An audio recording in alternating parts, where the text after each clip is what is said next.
इस तरह के हारमोन्स का आदमी गांधी जी पैदा हुए थे।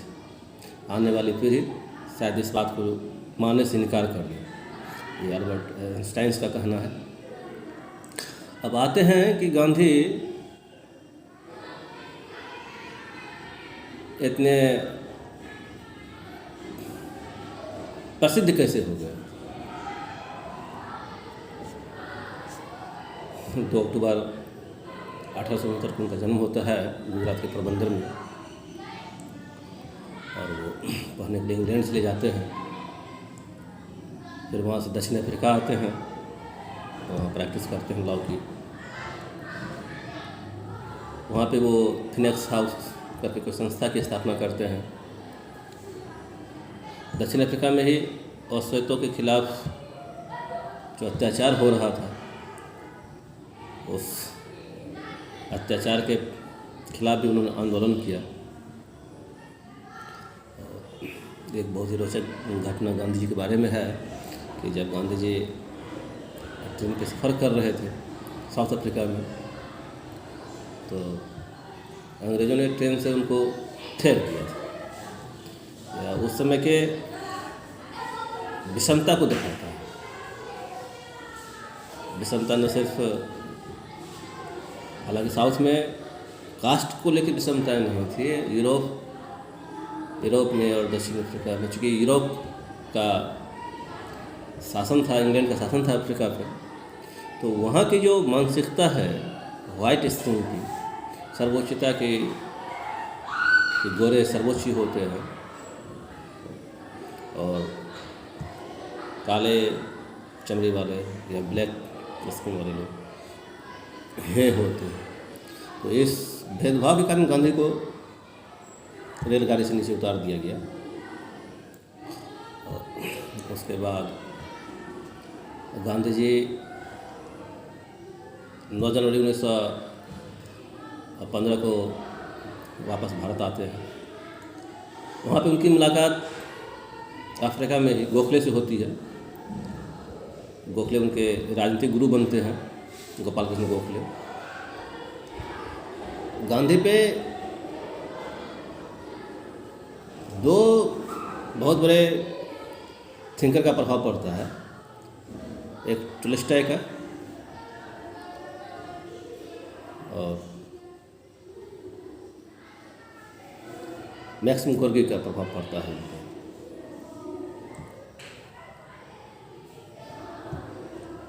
यहाँ फिर जब वो भारत आते हैं, भारत आने के बाद, और चूँकि भारत में भी स्वतंत्रता आंदोलन चल रहा था, 1885 में कांग्रेस की स्थापना हो चुकी थी बम्बई में। 72 लोगों का समूह था जो बम्बई में जब अधिवेशन हो रहा था। उसके बाद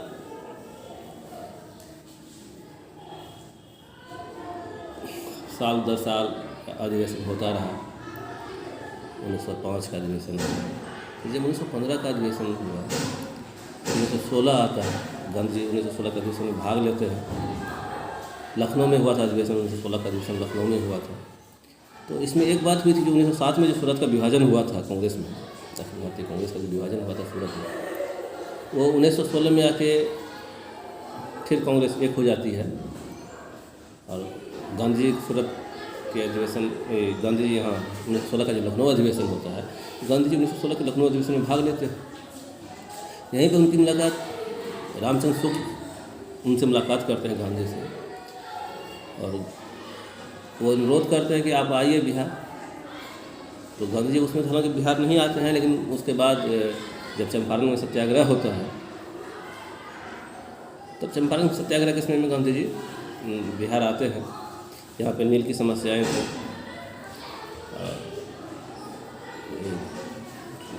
उसमें चूँकि नील का आविष्कार हुआ नहीं था, कृत्रिम नील का आविष्कार उसमें हुआ नहीं था यूरोप में, तो आविष्कार नहीं हुआ। तो फिर उसके बाद कृषि करके ही, कल्टीवेशन से ही नील का उत्पादन होता था। और इस नील के उत्पादन में, चूँकि नील तो नकदी फसल थी, तो इस नकदी फसल के कारण फिर होता ये है कि अंग्रेज लोग, हम लोग तो यहाँ पे गुलाम थे, तो अंग्रेज लोगों का ये था कि ज़मींदारों के प्रति था ये कि आप आइए और वो बहुत ही बुरी तरीके से शोषण करते थे यहाँ के ज़मींदारों का और किसानों का। एक पद्धति वो लागू कर दिए, सिस्टम लागू कर दिए नील के उत्पादन के लिए, जो तिनकठिया पद्धति के नाम से जाना गया। इस पद्धति में ये था कि आपके पास अगर 1 बीघा खेत है, 1 बीघा में 20 कट्ठा होता है, इसलिए उसको तिनकठिया प्रथा कहा जाता है कि 20 कट्ठा में से 3 कट्ठा आपको नील की खेती करनी है। और नील का उत्पादन करने के बाद जमीन बंजर हो जाती थी और बहुत ही मेहनत का काम था और मजदूरी मिलती नहीं थी। काम करवा लिया जाता था, उसको मेहनत आना जो होता है वो मिलता नहीं था। तो ये इस शोषण से कैसे बचा जाए, इसके लिए रामचंद्र शुक्ल जी अनुरोध किए वहाँ लखनऊ के अधिवेशन में 1916 में। गांधी जी बाद में फिर आए और गांधी के आने के बाद गांधी जब यहाँ पे आते हैं तो गांधी जी के आने के बाद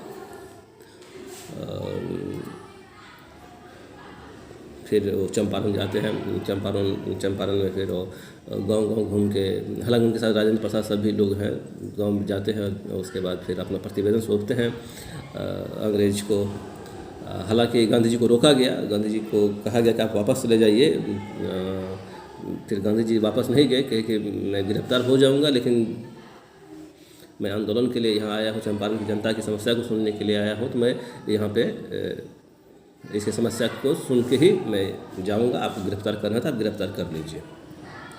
और उसके बाद गांधी जी अपना प्रतिवेदन देते हैं अंग्रेज़ों को और इस तरह से उनके प्रतिवेदन के बाद जो होता है चंपारण में जो नील का जो नील विद्रोह हुआ, तो वो तब फिर उसके बाद तिनकठिया प्रथा वहाँ पर समाप्त कर दिया जाता है। तिनकठिया प्रथा को वहाँ से पूर्णतः समाप्त कर दिया जाता है यह प्रथा।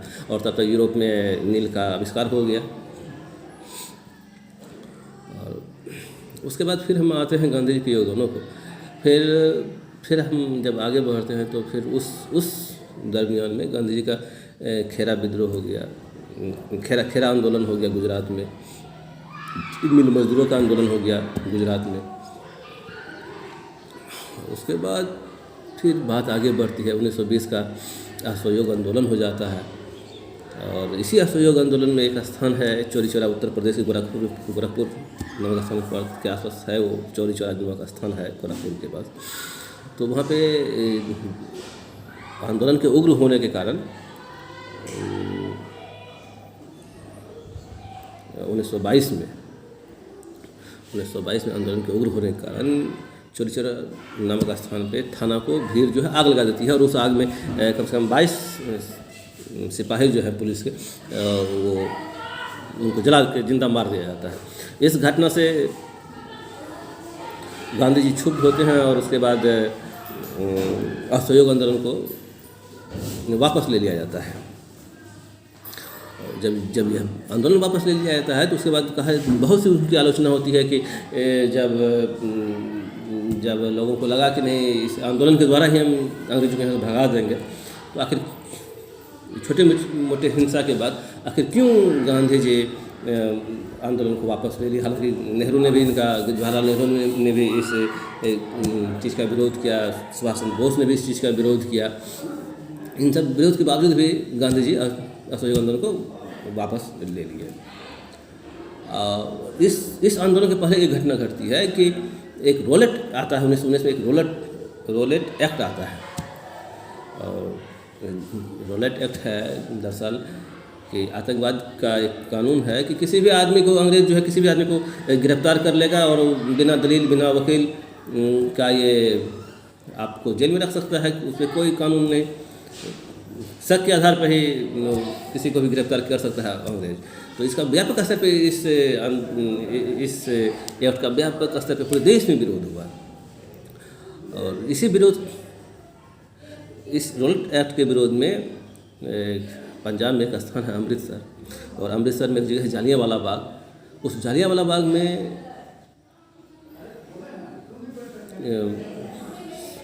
वहाँ पे प्रोटेक्शन हो रहा है, विरोध हो रहा है, और उस जगह पे जाने के लिए बहुत ही संकरी, बहुत छोटा सा गली है, उस गली के माध्यम से बहुत से लोग वहाँ पे जमा हुए हैं, भीड़ में जमा हुए हैं। और एक अंग्रेज आता है वहाँ का लॉ एंड ऑर्डर को मेंटेन करने के लिए, जनरल डायर है, और वह खुलेआम ओपन फायरिंग कर देता है, गोली चलवा देता है। और बहुत लोगों की शहादत होती है, इसमें बहुत से लोगों की कुर्बानी होती है।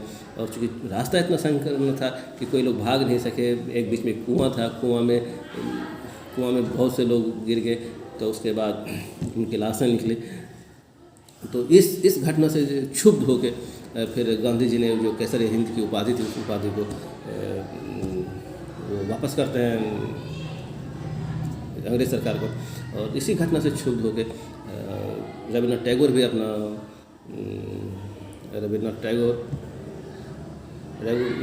अपनी उपाधि, नाइटहुड की उपाधि शायद वो वहाँ पे वापस कर देते हैं। और फिर जब हम आगे बढ़ते हैं तो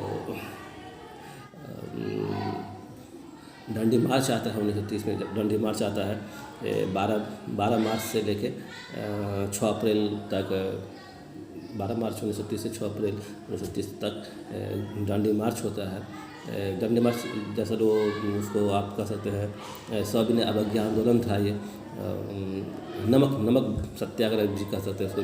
डांडी गुजरात में पड़ता है और साबरमती आश्रम भी गुजरात में है। साबरमती आश्रम में लगभग 78 लोग जमा होते हैं और साबरमती आश्रम से यात्रा शुरू करते हैं।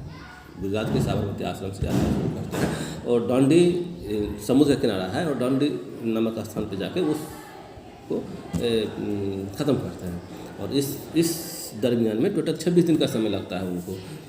फिर काफिला बड़ा होते जाता है, लोग जुटते जाते हैं उस आंदोलन में। और समुद्र के किनारे डांडी नामक स्थान पर पहुँच के गांधी जी मुट्ठी में नमक लेते हैं और उस कानून को भंग करते हैं। कहते हैं कि नमक मैं बनाऊंगा, नहीं तो भारत की जनता नमक बनाएगी।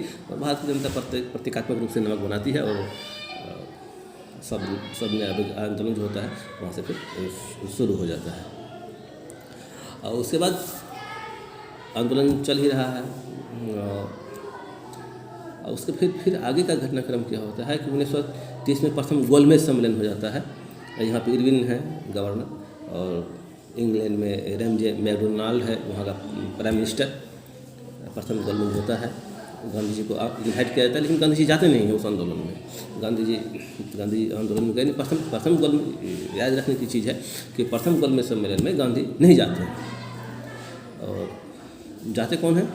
तो अम्बेडकर गए, तेजबहादुर सप्रू गए, ये लोग गए, लेकिन गांधी जी जो फेमस पर्सन है, गांधी जी वहाँ पे नहीं गए। प्रथम गोलमेज सम्मेलन में गांधी जी नहीं गए। फिर द्वितीय गोलमेज सम्मेलन 1931 में होता है।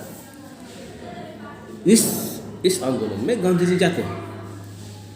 वहाँ पे यह बात आती है कि जो मुख्य बात उभर के आई द्वितीय गोलमेज सम्मेलन में कि हरिजन के लिए स्थान आरक्षित कर दिया जाए, जगह, क्षेत्र, एरिया स्थापित कर दिया जाए।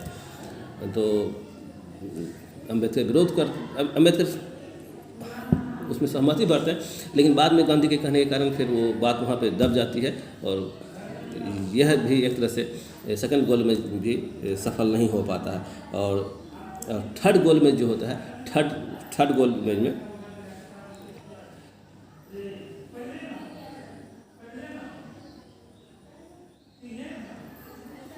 फिर वो थर्ड गोल में जो होता है, थर्ड गोल में 1932 में जब होता है तो इसमें दलित के लिए अलग से क्षेत्र का मांग किया जाता है, जो कि अम्बेडकर इस पर राजी नहीं होते हैं। तब फिर गांधी के समझाने पे तो स्थान के लिए नंबर जो होता है उस नंबर के लिए फिर तब अम्बेडकर राजी होते हैं। और इसी 1932 का जो पुनः पैक्ट है, इसी इरविन समझौता के कारण 1932 का पुनः पैक्ट सामने आया। तो जहाँ पे कि गांधी जी यरवदा जेल है, यरवदा जेल में, यहाँ पुणे में यरवदा जेल है, तो वहाँ पे वो अनशन करते हैं। और तब फिर जाके अम्बेडकर जो है अपना आंदोलन वापस लेते हैं। और वहीं पे एक समझौता होती है जो पुनः पैक्ट कहलाता है कि इसके लिए जगह का जो सीट होता है नंबर, इसके लिए नंबर का आरक्षण लागू कर दिया गया वहीं से, और वहीं से फिर तक आरक्षण व्यवस्था भारत में लागू होती है। ये पूर्ण पैक्ट यही है। Thank you.